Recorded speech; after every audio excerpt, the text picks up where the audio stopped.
Okay, now I want us to talk about something else. Yeah, we say we want to bear with one another. The question is, how do we do this?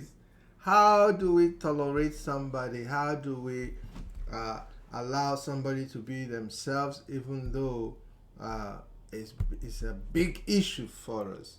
So I think sometimes we just have to give in, to the other person, especially if the what you guys are fighting about, or whatever it is that is irking you is not a deal breaker. Now that doesn't I know mean you're not saying you should be a doormat. Or anything no, like that. Okay. yeah, that's what I was just gonna say. It doesn't mean that you should tolerate the intolerable. I think communication should be hard. It's always good to communicate about these things so that they don't fester.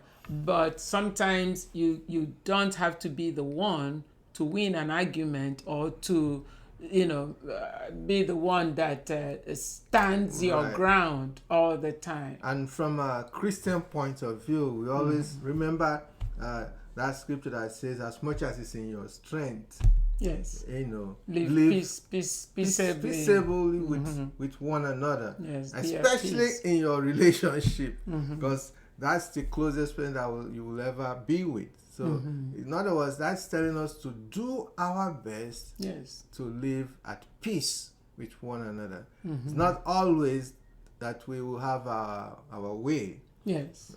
especially when we are right. But we have to learn to live at peace with one another. And so we're talking about bearing with one another. Correct. Being tolerant. If you want to make your relationship a blessing, sometimes it's better to have peace and joy than to be right. Correct. I think so. Yeah, because you're building a team, Yeah. and you're not at war with one another. another. You are working for the common good, of that relationship. So it's I like what you said about communication. It's always good to talk about things. talk about things. One person might be more expressive than the other, but at the same time try to communicate. There are many ways to communicate. And the right time to do the communication too.